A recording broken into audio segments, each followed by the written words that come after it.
Hey everybody, welcome back to the Seagull Football Network. I'm Ben, this is my brother Braden. We're super excited to have you for our first draft review of the season. Today we're going to be talking about what we watched on film for quarterbacks and running backs. We're trying to kind of double up on a couple of positions to kind of help us get through them faster before the draft occurs in April. But before we get diving into the quarterbacks, I'm going to go ahead and throw it over to Braden. He's going to talk a little bit about a couple free agency moves we just saw over the last couple of days. Yeah, absolutely. So the first thing is the Giants signed on two quarterbacks to their roster. Just a couple weeks ago, they had no quarterbacks on their roster. Then they re-signed Tommy DeVito, and now they've added two more, and those are Jameis Winston and Russell Wilson.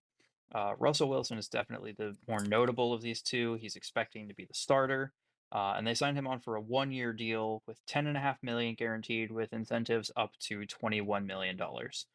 So kind of a prove it deal, nothing too crazy. Bringing him in to the Big Apple. Ben, what are your thoughts on this deal?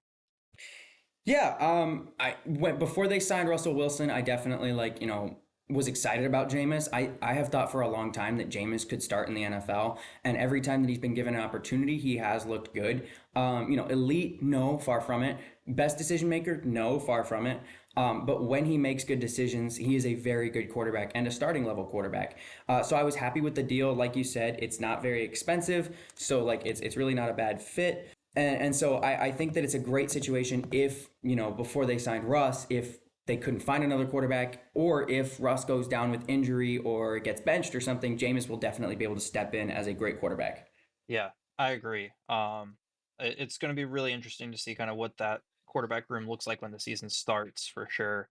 I doubt they'll field all three of them, and if they draft a QB, I doubt they'll draft that they'll roll with four. So we'll kind of see what that looks like as we get closer to the season. One more piece of news here is that the New England Patriots signed on wide receiver Stephon Diggs to a 3-year, $69 million deal, with 26 million of that guaranteed, and it seems like they have kind of an out after year one, which I really like. When I first saw the info on this deal, I was not really a fan. I think it's, yeah, Diggs, with his injury last season and being a little bit older, we don't really know what to expect from him going forward in his career. So I was glad to see that the overall effect might not be too great. But I would be a little bit uncomfortable if all of that had been guaranteed or most of that had been guaranteed and they didn't have an out after a year. What are your thoughts? Yeah, no, I see the concern with Diggs. I mean, there's always concern when there's a major ligament injury like Diggs had. So, like, I'm not, totally for it. But, I mean, first of all, before his injury, even in that stacked wide receiver room, Diggs was on track for his seventh straight 1,000 yard season, and that was at age 31. So, I mean, now he's going on 32. He'll be 32 in November. So, yeah, like, there is some age concern, there's some injury concern. But in terms of age, he didn't seem to be showing it before the injury. So, as long as his recovery goes well, which I mean, just recently he posted videos of him running at full speed again, which it's not very long after his injury, so that's promising. It definitely looks like it could be good for him. And, he totally could be a 1,000 yard receiver still at this point in his career. On top of that, I think he's a great fit for New England's offense. Being the way that they are, Josh McDaniels is going to develop an offense that works for Drake May's strengths. It's going to be a quick read offense where he's throwing a lot of shorter passes and then using play action to really poke downfield. And I think Diggs is a great fit for that, as he has been his entire career, from Minnesota to Buffalo all the way to Houston. So I really don't, I'm not too far down on the deal. And in terms of the wide receiver market, 69 mil is not the worst that he could have signed for. So I'm a pretty big fan of it, honestly. All right, let's jump in and talk about some of these prospects, starting with the quarterback position. So starting off with kind of my favorite prospect from what I was looking at, reading through the stats, watching some film. I ended up picking Cam Ward. Now, obviously, a lot of people talked about it. We've talked about it, I think, a little bit. This quarterback class is not as strong as we've seen some other seasons. Overall, uh, they're just not quite the talent that we're used to seeing. Not like last year, not like in say 2020. Um, so there's kind of some like up and downs with all of these quarterbacks. None of them are necessarily immediately ready for starting in the NFL. But from everything I saw, I really liked Cam Ward the most. I really like his strength. His arm is phenomenal. The ease with which he switches arm angles is really cool to watch. He almost looks too nonchalant sometimes in the pocket, the way he moves around. He evades pressure a lot of the time really well. Um, and he can make a lot of throws off platform, on the run, um, all kinds of stuff like that. One of the strengths I noticed is that he can make plays even late in the middle of a play. Per PFF, with 3 or more seconds to throw, Cam Ward had the second most big time throws. Some stats from last season: he passed for 4,313 yards and 39 touchdowns, which was a school record. Additionally, he set the NCAA career record with 158 passing touchdowns. While at Miami this past season, he also only threw 7 interceptions. Of course, typically he wouldn't be drafted this high. But we were talking a little bit offline before this, and we were talking about how it's kind of a supply demand. Obviously, there are quarterback needy teams. A lot of teams last season, I think, had 4-13 or worse records, and so there are a lot of teams that are looking for quarterbacks, and they're kind of forced into this position where they're going to have to draft them high. Um, so my prediction for where he's going to get drafted is I think Cam Ward will go first overall, drafted by the Tennessee Titans with the first overall pick. I think this was further solidified a couple days ago at his pro day, where the Titans had a lot of personnel and media team there, and then they also scheduled a private workout with him. So that's my expectation. What did you see from Cam Ward, and what are your expectations for him being drafted? Yeah, Cam Ward, I mean, like you said, we talked about it offline. I am not the biggest fan of Cam Ward. I haven't been for a couple of years now. But I think it is incredibly impressive how he started at Incarnate Word. And like, that sounds Yeah. like I just put random words together. That's how like small of a school he started out at. And then he finished his career at a Power 5 school, competing for a Heisman. So like he is a very good quarterback. He's shown an incredible ability to improve and mature and, really develop. So I think that given the right situation, if he gets put in a situation that prioritizes his development and lets him take the time that he needs, he's going to end up being a very good quarterback in the NFL. Like you talked about with Tennessee, I think that they've got a great system for him there. His strong arm's going to fit right in with that Brian Callahan type of West Coast offense. So I think that he's going to be good. A question that I kind of would pose, just building off of that, is, if they're trying to prioritize his development, do you think that there's a chance maybe they keep Will Levis around and maybe compete them, possibly start Levis early on, and let Ward kind of hold a clipboard and learn before he gets out there and starts, especially given the state of, no offense, Tennessee's offensive line, because it's not pretty. Yeah, I think, let's see. I think there's a chance that it really comes down to training camp and what they see there. If it's really clear that Ward is more ready to start than maybe we seem to think he is, I could see them starting him. As I've said many times before on this podcast, I don't love when rookies start immediately. Um, of course, it can pay off. We can look at Jaden Daniels last year, Caleb Williams, even Drake May once he got an opportunity there. He still, there's still room to grow for all three of them, but we definitely saw flashes of their potential. I could see a situation in which Cam Ward would start. I think the Titans have made an effort to kind of repair the offensive line, drafting, or sorry, signing Dan Moore to left tackle and moving J.C. Latham back over to the position he's more comfortable with at right tackle. I think will kind of shore up some of those right side issues that the Titans have had for years now. Um, is it going to be perfect? No, I don't think so. Then again, Cam Ward's pocket presence is good enough that he might, do well enough in that offense behind that offensive line. Um, so we're just gonna have to kind of see what training camp and all of that looks like this offseason. I There's really not a good way to tell how pro ready he is at this point, unfortunately. Yeah, I agree. And like I said, he has a great ability and potential to become a good quarterback in the NFL. Obviously, like you talked about, it's supply and demand. There's not those elite quarterbacks, which means you're pushed to take a quarterback that maybe isn't a first overall prospect first overall. So there's different elements that play into it, but I think ultimately if he's given time to develop, he will look very good. No problem. So with that being said, who did you go with for your favorite prospect at the quarterback position?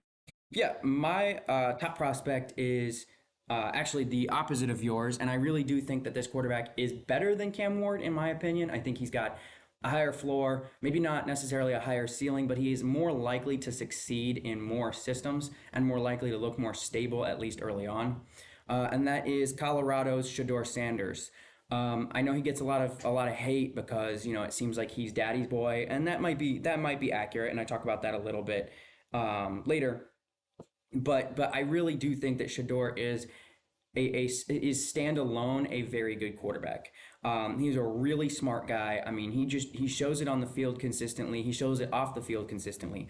He understands defenses. He's everything I watched. I mean, everything that I've watched over the past year and a half, he doesn't really struggle against high level defenses, those disguise schemes that teams throw at him. He seems like he gets it. He doesn't struggle too much with it. He's a very good pocket passer with a good understanding of pressure, route timing. Those are things that you don't really see on the college level at this point in time, because a lot of colleges have started kind of prioritizing screen passes and RPOs and things like that that take the pressure off of the quarterback. They're not looking at pro level type of offenses.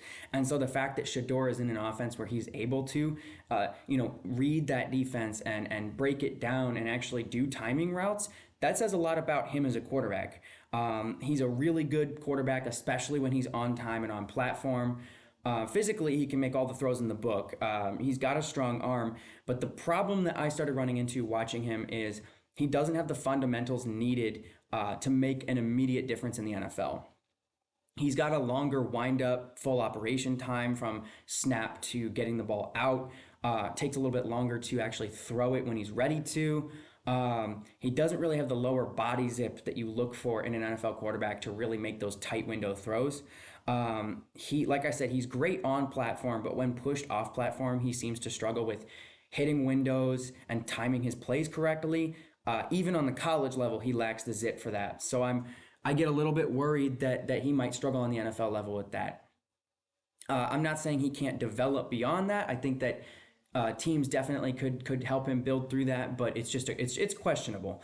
Another questionable item is, I think it is reasonable to question how well he might do when he's not coached by his own dad, because we don't know what that locker room looks like. He could get off with stuff that he wouldn't get off with in an NFL locker room. He might not get too much crap for a bad play or a bad throw in film study because of his dad.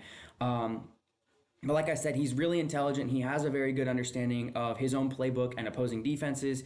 So if he can be coachable when it's not his own father, I think at the NFL level, he will be a very good quarterback. I project him to go in the first round. I see a reality where he goes early second just because of team needs. But I think that some team is going to want to either jump at the opportunity or trade back into the bottom of the first to get him just for that fifth-year option.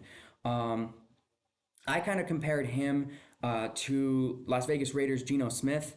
Geno, he came out of college as a very talented prospect, albeit in a different time.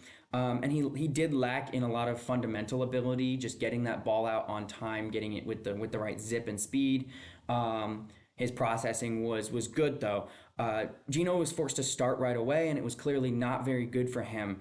And we see kind of what that did to him. But we also see that a few years holding a clipboard for all-time greats, Phillip Rivers, Eli Manning, Russell Wilson, he's now a top half QB as a 30-year-old starter. He's totally deserving of the new contract Las Vegas is going to hand him soon. So, if Shader gets a chance to really sit under another quarterback and learn under them, I think it's going to be really great for him. Some good fits, in my opinion, would be the New York Giants. We talked about that with their Island of Misfit Toys quarterback room. I think the New York Jets, running the offense that they are with the new coaching staff, could be a very good fit for his ability.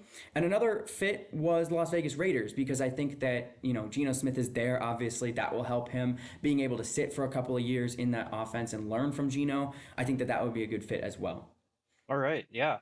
I agree. I think one of the biggest strengths that I saw with Shador was his precision. When he's in the pocket and he's not being pressured, he is a very, very, very precise passer.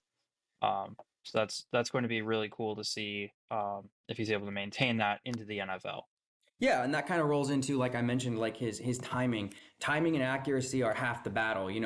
Think Drew Brees, Hmm. who the Chargers gave up on him because he was injured. He was a little small, so he seemed to struggle with their, Norv Turner esque deep ball passing game. But when he got put in an offense where it was all about timing and about just making quick reads in New Orleans under Sean Payton, he flourished. He flourished and became literally a Hall of Fame level quarterback.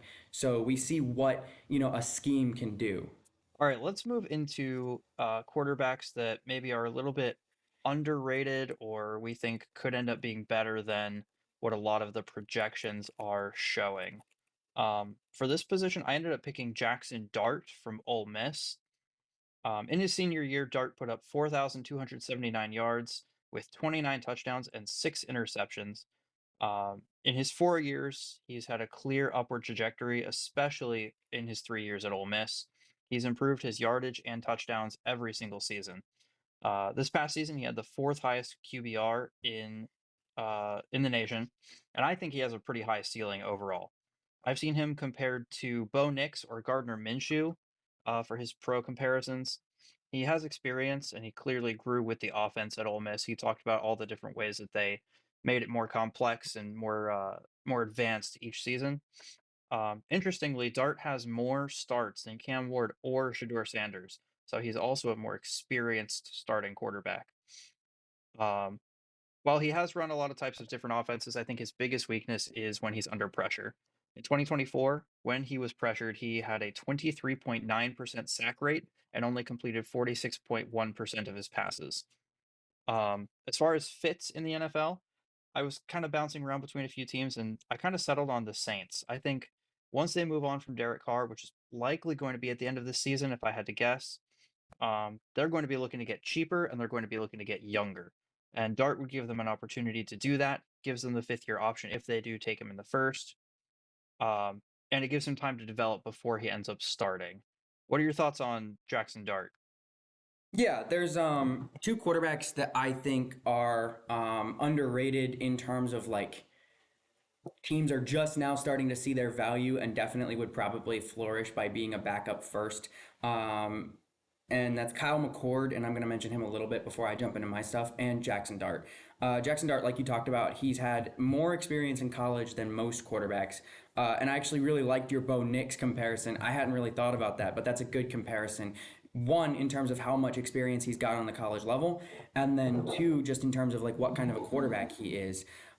He is incredibly good at full field progressions, being able to make decisions on third downs, on situational, in heavy situational plays. He really recognizes how a defense works, and he's good at those kinds of things, which I think a lot of quarterbacks on the college level don't learn how to think until they're higher up. His deep arm is not the greatest in the world, which I think could cause some teams some pause. But overall, I really do like him. Accuracy wise, he's good.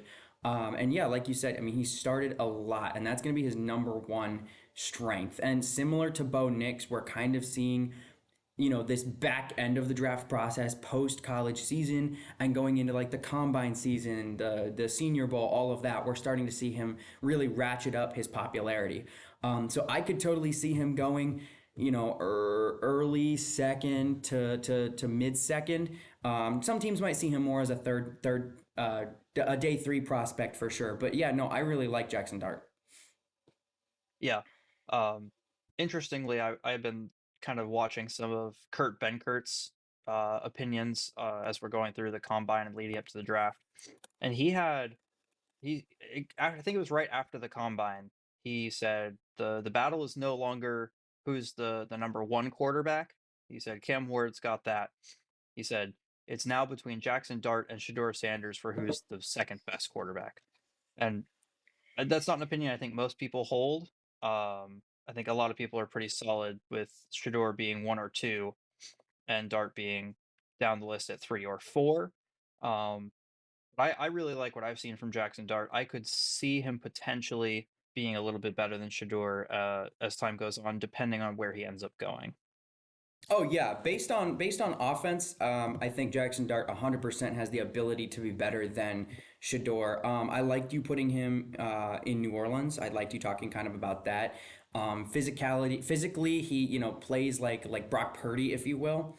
But I Hmm. think he's more of a pocket passer and less of a West Coast mover. Purdy, I'm not saying Purdy's mobile, but he's a little bit better in the pocket than Dart is. And so I think an offense like Kellen Moore could scheme up at in New Orleans would be really good for him in terms of working through progressions, staying in the pocket, taking straight dropbacks, stuff like that. So I really do think if he makes the right situation, he could be a day one starter. It's just about getting to that right situation, which may require him to slide down the board. So I'm honestly not too against him sliding past Shador and even further. Yeah, I agree. Yeah, so rolling right into kind of what I talked about, my second favorite like underrated prospect.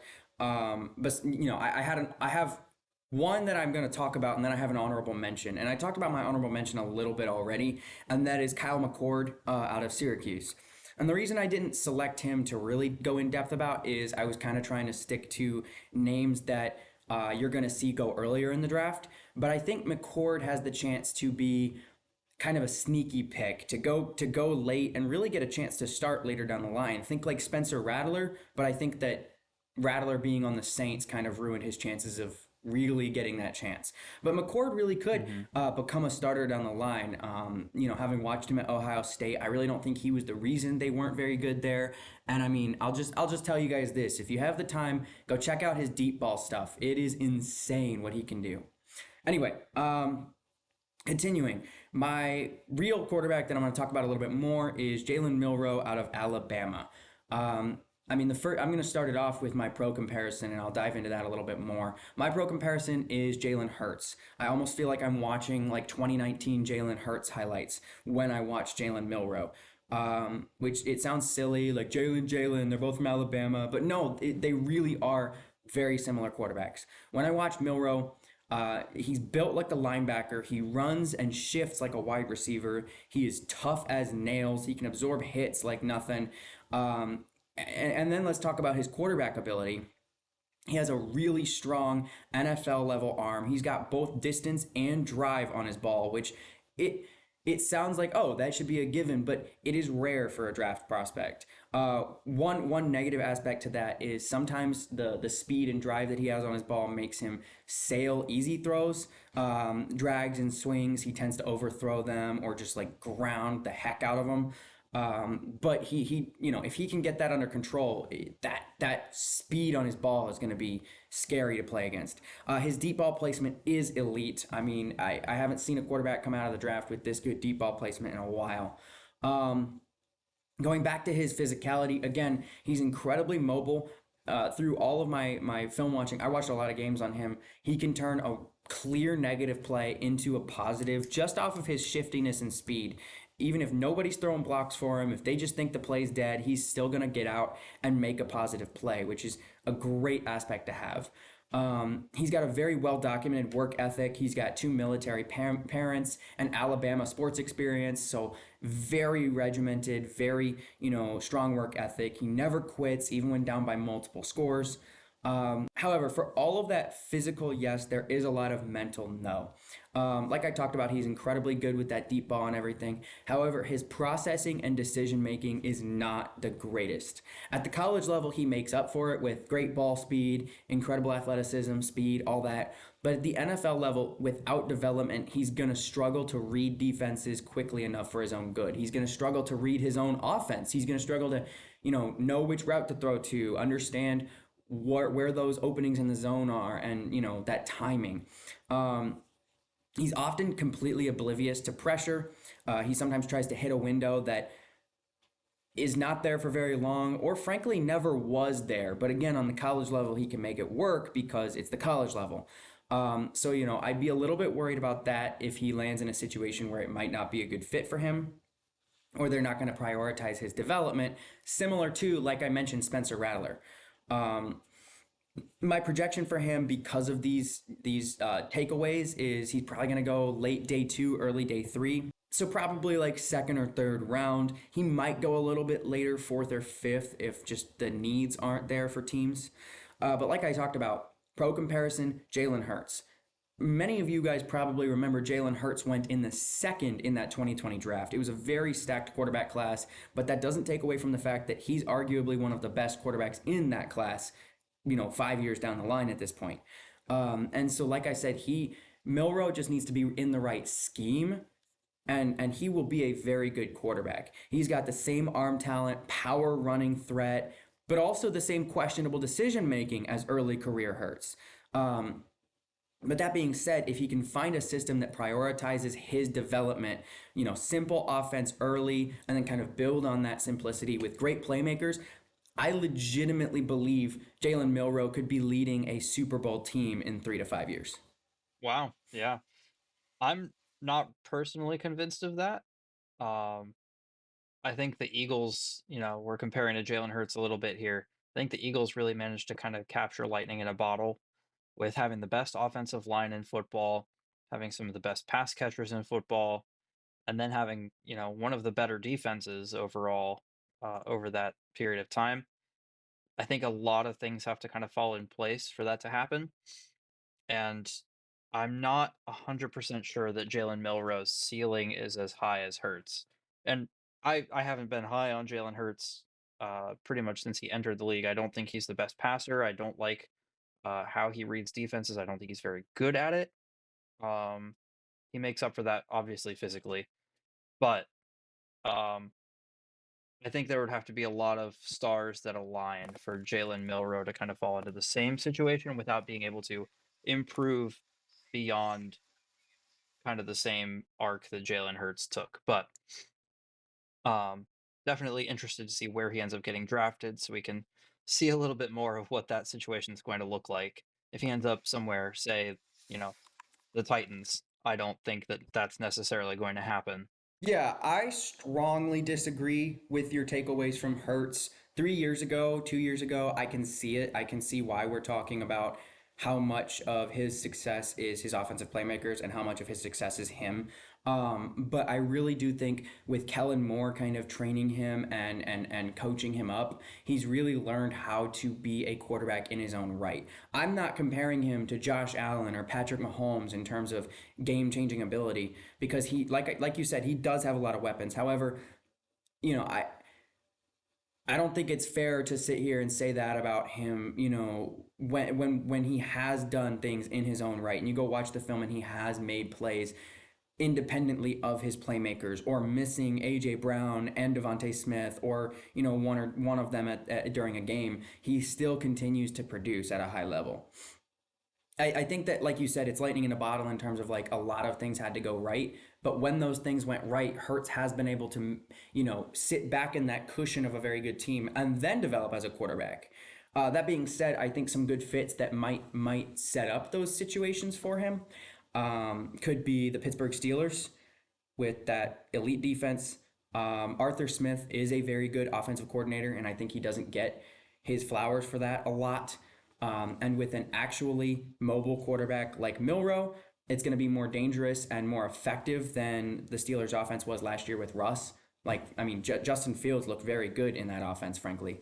I think Indianapolis could be good if they can actually start Hmm. drafting and developing players correctly. Because Shane Steichen's over there and he's got the offense that Hurts really flourished in. So I think that Milrow would look good there, or possibly the Los Angeles Rams, where he has time to sit under Matthew Stafford.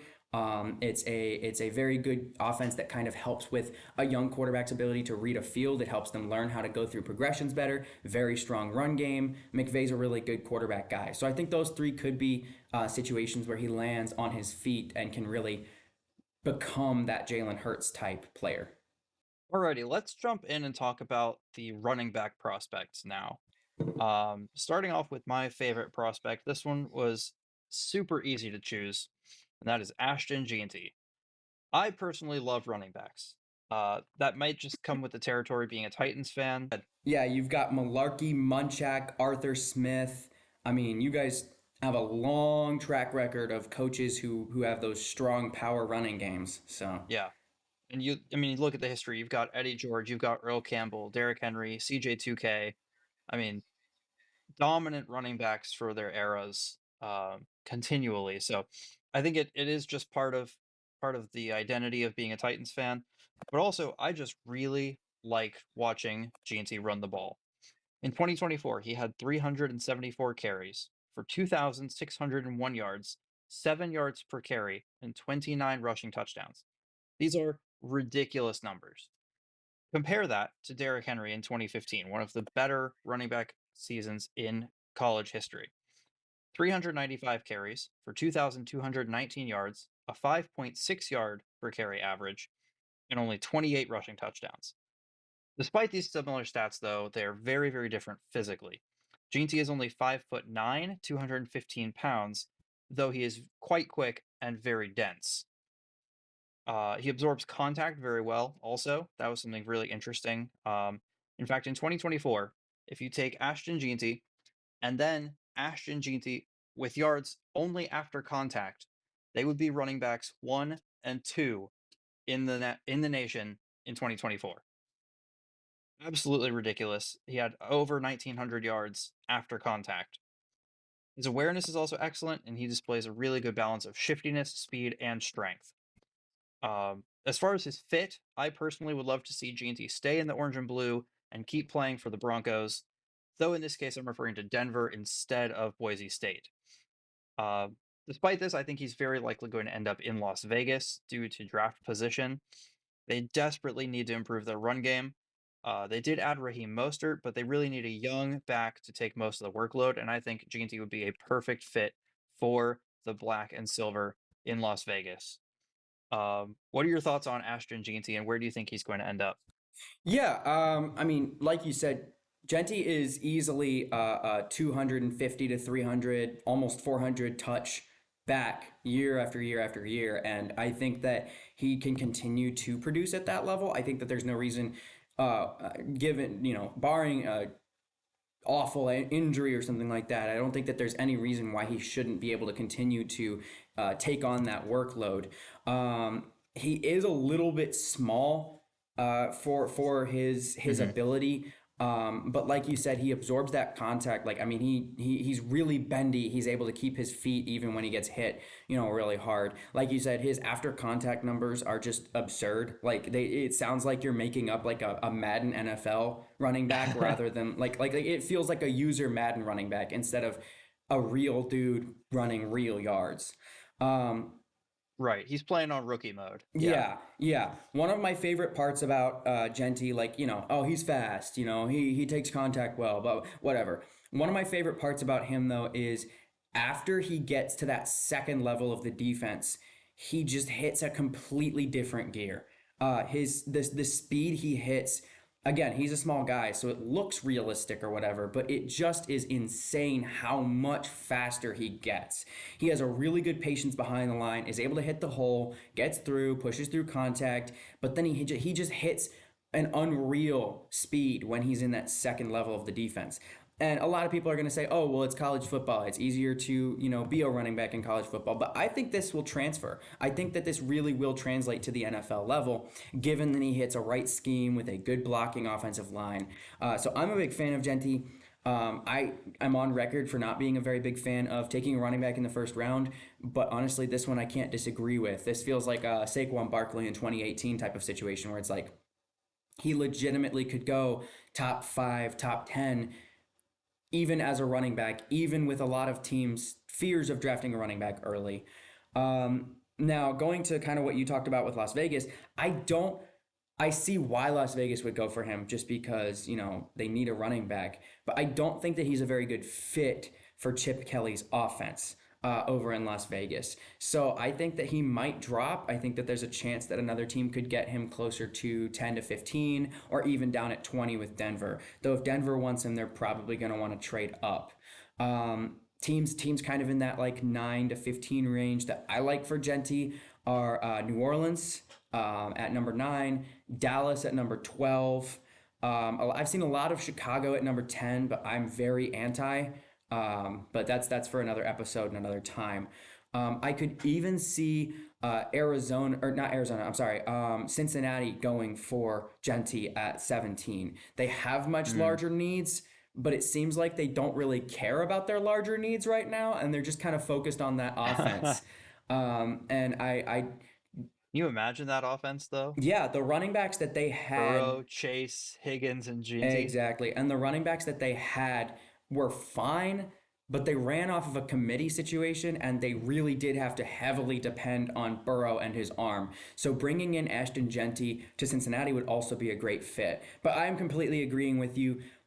Sean Payton's offense in Denver is the best fit in terms of scheme. But yeah, whether he falls that far is yet to be seen. Um, yeah, so for me, my top prospect, my favorite prospect, similar to Shador, I see why, similar to Shador versus Cam, I see why Genty is going above my player. But once again, I do like my player more just in terms of what I saw on film and just kind of what I like to see in a player. But I will also concede, like we were just talking offline a little bit ago, like I love watching film. One of my least favorite positions to watch is running back. So I will concede, I'm sure your eye for running backs is much better than mine. But anyway, the running back that I selected is North Carolina's Omarion Hampton. Um, the first thing off the dome when I talk about Hampton is when I watched his combine drills. Um, I didn't like, you got the pads on, everybody looks pretty big, right? Everybody looks like an NFL player, right? But when I watched his combine drills where it was, athletic shorts and a t-shirt, I didn't believe I was looking, first of all, at a human being, and secondly, at a running back. He didn't look like a running back. He looked like either a tree or, a defensive lineman. He is a big freaking man. His Mm-hmm. his RIS score, which for those of you who aren't familiar, is a relative athletic score. It takes into consideration height, weight, BMI. It looks at things like their 40 time, their arm length, hand size, all of those, and kind of puts it together into one composite 0 to 10 score. Hampton's RIS score was 9.93, which is an elite level score for the RIS. Obviously, physicals aren't everything to do with a running back, but it's just worth pointing out the man is a beast physically. Um, but that's the thing about him is Hampton looks like he should move much slower than he does. He is a very fast running back for the size that he has. He's obviously not an Ashton Genty or Bashal Tutin or Trevion Henderson in terms of top end speed, but for how big the man is, he shouldn't be that fast. It's kind of actually concerning watching him run. Um, on top of that, he runs like a tank truck. He puts defenders of all builds on their backs. Defensive backs, linebackers, defensive line. It doesn't matter. He's bowling them over. He's making them look like children. And I think that will translate to the NFL level. Think like Derrick Henry esque. Derrick Henry. It doesn't matter who he's around. He'll just put him on their butt. Something that I think Derrick Henry has that Omarion Hampton doesn't, though, is the arm length to really, separate from defenders. Hampton's using his body a lot more. Whereas Henry is able to separate and put his arm between them and really put them down that way. And that kind of leads me to another thing is something he does need to prioritize in the pros that he may have been or may not have been in college is taking very good care of his body. Players of his physicality do not last long in the NFL unless they are obsessive about taking care of their body. I mean, Derrick Henry does it, and like I said, he has more length to put players Mm-hmm. away from him. Hampton doesn't have that, and he's really using his body, putting his shoulder down, using his head to put guys on their backs, and he just needs to be very careful about that moving into the NFL. Another thing that I did notice is with his size and build, he doesn't really hit open field speed like other running backs do. I mentioned Genty or Tutin. He really, when he gets to the second level of the defense, he doesn't really hit a top gear. He kind of just stays in that chugging speed, which he's a fast guy, but he doesn't really know how to hit that second gear, and that might be a problem. All that being said, though, I do still think that he is a late first, early second round running back. Again, running backs in the first round is something that teams are kind of worried and scared about. So if he goes in the early second, I wouldn't be surprised. But he will be an instant impact on whatever team he joins. My pro comparison for him is David Montgomery, the Detroit Lions running back. I talked a little bit about Derrick Henry, and that's definitely a running back that I also can see him compared to. But I think he fits David Montgomery better. He fits in a more gap scheme offense, whereas Derrick Henry is more of like a power run scheme type of player. Also, Montgomery is much better than Derrick Henry at pass catching and pass protection. I think Derrick Henry's gotten better throughout his career, but Montgomery is like top end elite level at it. And I think that Omarion Hampton is very good at pass catching and even better at pass pro. He needs to do a little bit of a better job at hand placement on the NFL level when he's pass protecting, but you don't see a lot of that out of a back in college at all. So any ability there is good. Good fits for Omarion Hampton in terms of scheme and ability are Pittsburgh.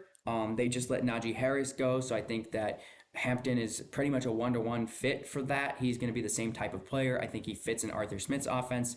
Another one will be Las Vegas with the Raiders. I think their kind of wide zone-ish West Coast base would be good for him. More of like as a rotational type of running back in that situation. But I think he would be a good fit there. Or the Chicago Bears, who, like I talked about, have people have talked about Chicago going Genty, but I think it's more likely that they wait on a running back, and if they do, Hampton would be a wonderful counterpart to DeAndre Swift. DeAndre Swift is your one cut, quick back, and then Hampton is the guy that's going to put his shoulder down and bowl through. He's going to be your third down, short yardage, and then you kind of pop him in on pass protection plays, and maybe you surprise teams with a run off of that. So I do think he's a very good running back. I'm a huge fan. What are your thoughts? Yeah, the little bit of film that I did watch on him, there were a couple plays where he looked like a bowling ball, the way he would just knock people over. His physicality is absolutely phenomenal. I think you nailed the description there. He does remind me a lot of a David Montgomery or a Derrick Henry. The way that he doesn't care who's in the way, he's going to move them out of the way himself, and he's going to keep moving down the field. So I completely agree with that analysis. Yeah, I think it'll be really interesting to see who ends up drafting him, and kind of at what position, because I could see he has a lot of potential moving forward in the NFL. Yeah, some teams like to use a fullback to block for them. Some teams just combine the running back and the fullback, like Omarion Hampton. That's right. He ends up looking a little bit like those goofy bowling alley strike animations. Just hitting guys, they just go flying. Yeah, yeah, yeah. Yeah. So who's All your right. second Moving down the prospect? list here. Yeah. I ended up picking a guy he's kind of a little bit of a deep pull. I hadn't heard a lot of people talking about him. Honestly, there's a chance he goes undrafted Hmm. potentially. And that is RJ Harvey out of UCF. Like I said, hadn't heard much about him, but as I was doing some research, I think he's a really, really intriguing prospect. I think he has an opportunity to shine a little bit, maybe be a uh, mid-range starter or a really solid backup. At 5'9", he is also on the small side, like Genty is, but he has really good contact balance. In 2024, he finished with 1,577 yards and 22 touchdowns, which sounds really, really good. His pro comparisons that I saw were players like Austin Eckler, but it was more like he's a shadow of Austin Eckler. He's not quite to that same level. Despite this, I could see him surprising some teams if he, really puts the work in, and works his way up to starting snaps or sharing with somebody else. I think he could be pretty solid. His greatest weakness is definitely going to be his pass protection, meaning he's likely going to miss a lot of third down opportunities in the NFL. Um, I could see him being selected either late in the draft or as an undrafted free agent by the Ravens, Steelers, or the Cowboys. The Steelers for kind of the same reasons you said, with them letting Najee Harris go.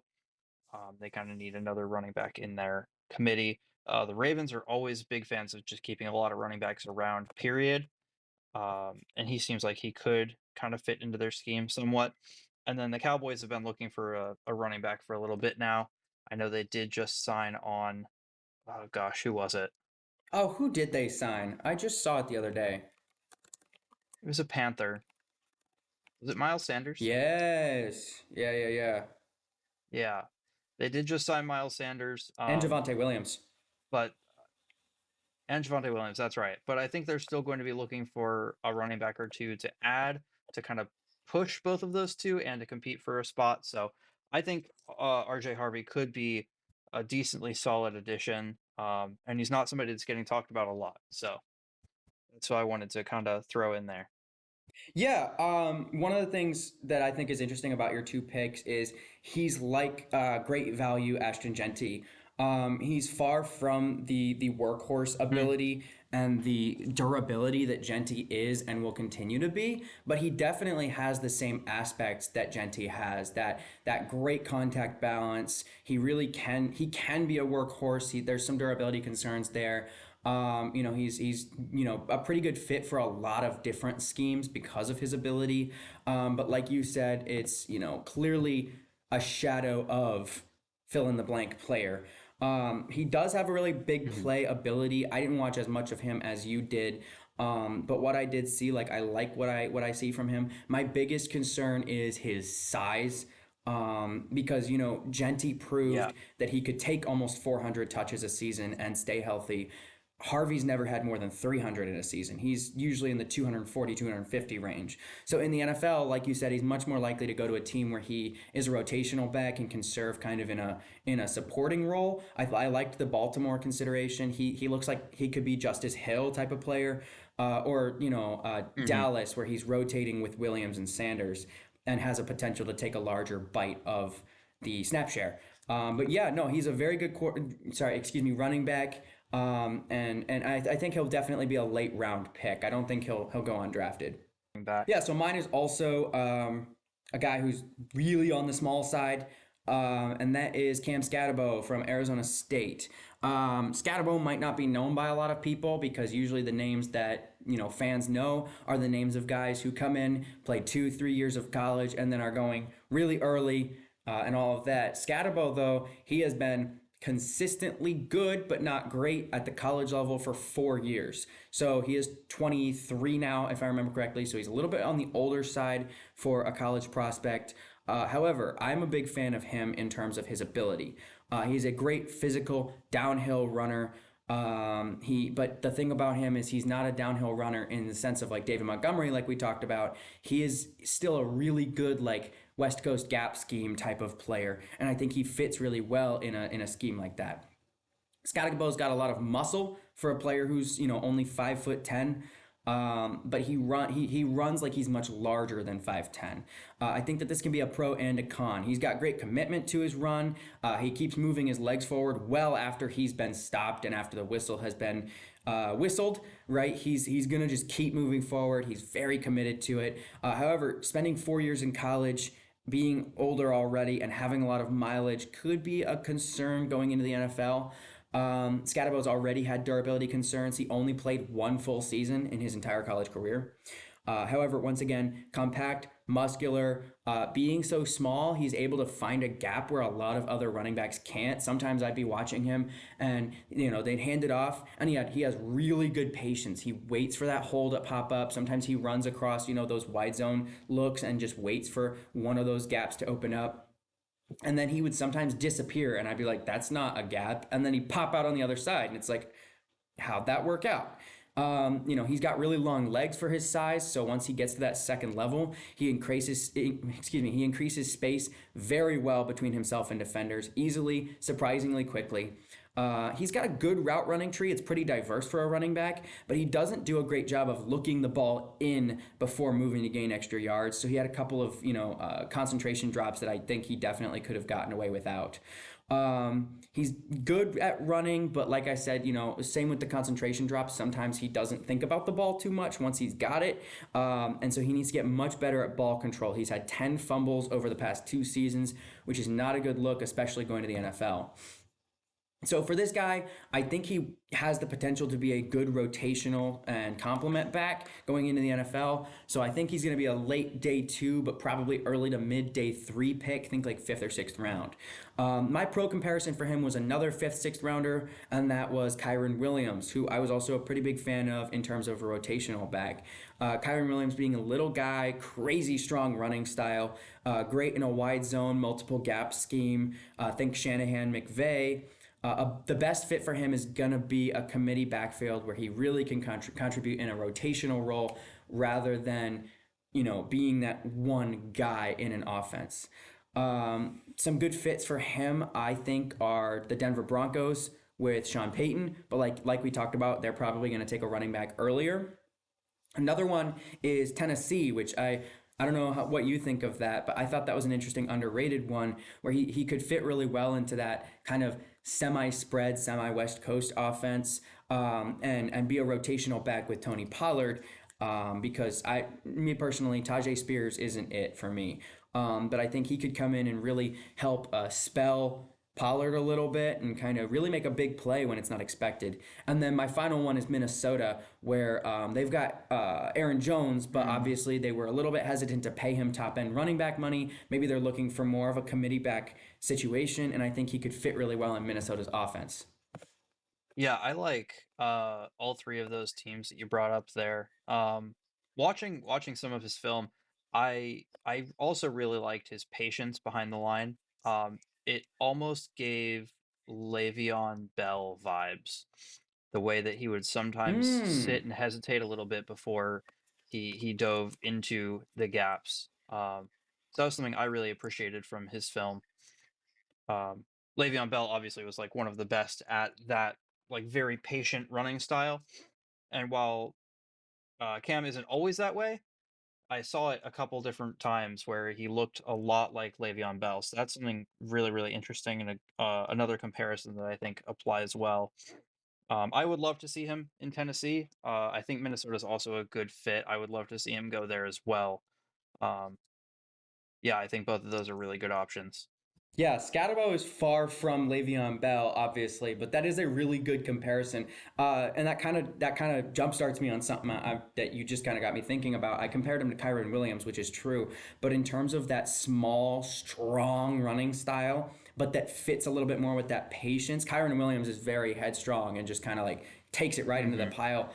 A running back that I think fits that build and offense a little bit better, who isn't Williams, is Isaac Garendo, who went to San Francisco this past year. And obviously, he wasn't their Yeah, starter, but when he got a chance, he was good. And I really liked his ability to wait it out a little bit more. So, yeah, I like that comparison. yeah. All right, well, that wraps up our quarterback and running back draft prospect review. Obviously, we were not able to cover all of the players. There's still tons left over that we would have loved to have talked about, but we are limited on time. So if there's somebody that you think we should have included, let us know in the comments. Maybe we'll mention them in a future video or make sure to do a short about them. As always, thank you guys for watching. We really appreciate all the support. Leave a like, make sure you're subscribed, and we will see you guys on the next episode.